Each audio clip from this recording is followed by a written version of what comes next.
All right, coming up in today's video, we're talking about how to put more money in your pocket when it comes down to renovations. This is a question I get all the time as an avid flipper. I'm doing probably over 50 flips. I'll tell you right now, this is a video you want to pay attention to because it's all about the money and it's more money into your pocket. Coming up next, stay tuned. Pow!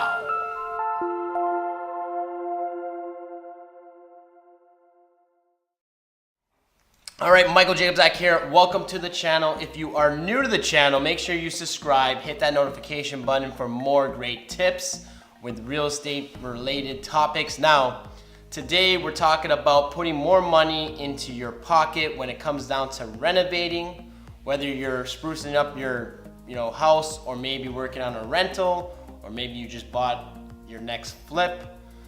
Today we're talking about keeping more money into your pocket. And I'm going to start off by when you demo properties, you do not want to go nuts. I know this is probably one of the fun parts of renovating, but you want to definitely savage as much as possible when it comes down to renovating. Now, when I talk about this is I try to sell off as much as everything that's worth value. When I talk about this, it's like mirrors. I get $25 depending on the mirror. Stainless steel sinks, you can get up to $50. Taps and fixtures, stuff like that, $25 here and there. Appliances, anywhere from $50 to $350. Bathroom vanities, you could get $50 up to $200 depending on the type of vanity. And obviously a big ticket item, and people that don't realize, is kitchen cabinets. Any condition, you can get anywhere from $200 upwards of $1,000.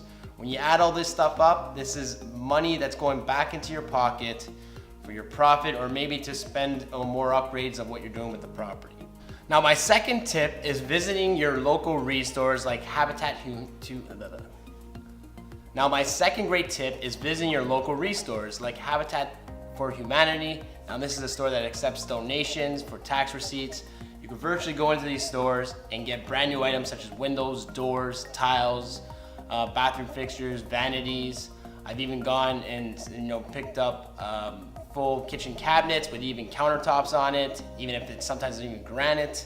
Now, even if it doesn't fit your space, it's worth the value of savings to get someone to come in and obviously alter that, even if they have to cut the granite. Also great for scratch and dent appliances. So you definitely want to check, on this inventory changes all the time. Like I said, they take donations, so it's a great spot for great savings. Now, my third great tip is visiting your local furniture and appliance stores and finding out if they have any floor models for sale, any scratch and dent in the back. You gotta remember, everything is for sale. They change out their inventory all the time. Sometimes there's discontinued stuff that you could pick up at great discounts, so it's something you do not want to overlook when you're shopping around for big ticket items like appliances.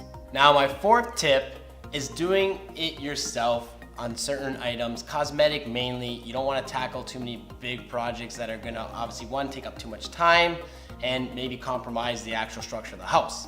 Now, things like painting, laying tiles, flooring, stuff like that, landscaping, cleaning up the yard instead of paying someone. Obviously, this is permitted, you have time for it. To me, this is a great way to obviously save a lot of money on stuff that is easy to do and sometimes even fun if you like getting your hands a little dirty. Now, for those who obviously don't have time, you can hire. I prefer to go subcontractors instead of hiring just one contractor to handle the whole project. You're gonna pay a premium for that GC, general contractor, anywhere from 15 to 20% to have him handle everything. You can save a lot of money by hiring the trades yourself and obviously micromanaging. Again, if you have a full-time job or too busy with your family and all that, this may not be an option, but one of those, if you can manage it, is a great way to save a lot of money. Now, this brings us into hiring subcontractors. What you want to do is always get anywhere from 3 to 4 quotes for a few reasons. One, it ensures that you get priced a reasonable quote for what you're getting done. I've had quotes for anywhere from 20 grand for a job that I paid 20 grand up to worth 50 grand. Now, whether or not that 50 grand was worth it, probably not with such a big gap. But having said that, getting a bunch of quotes is going to ensure that you're paying a reasonable price. Now, secondly, you're gonna have a bunch of different eyes and different perspectives on what you're trying to get done. The reason for this is gonna be good for you because there might be multiple ways to get it done, which obviously has different cost difference when it comes down to labor and materials. So having different eyes on it is gonna assure that you get a great price and obviously the most efficient way to get it done right. Now, another great spot to save a lot of money is find specific places that only sell, whether it be flooring or bath stuff. Like you go in there and you find discontinued stuff like I said earlier, but you wanna find specific stores that are gonna cater to only thing, because these stores are most likely to have, like I said, overstock and discontinued items that you can save upwards of 50, 60, 70, 80% off. It's a great way to save a lot of money. Another great tip is utilizing the internet. We are in a time and age where obviously everything is on the internet. You could price shop. There's different apps that will show you what current prices are and what's the low of certain things. Use technology and leverage it into your deals or your renovations, because at the end of the day, it's gonna save you a lot of money by just spending a couple minutes or an hour searching on what's going on in terms of materials in your area. Now, my last tip is joining membership type stores like Costco or Direct Buy.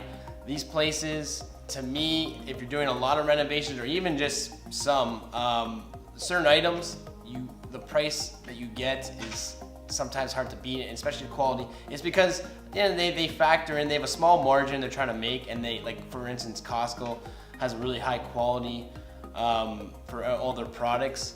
So I get a lot of my lighting there. I find the price that I pay and the quality I get, if I went to Home Depot or Lowe's, I'm paying twice as much. So when you factor in that alone, it's worth the $50 or whatever per year to join that club. There you have it, people. Those are my tips for saving on your next renovation. Like I said, like, comment, and share. If you have any questions or any great tips, I love to hear them. Put them in the comment section below, and we'll catch you on the next one, guys. Take care.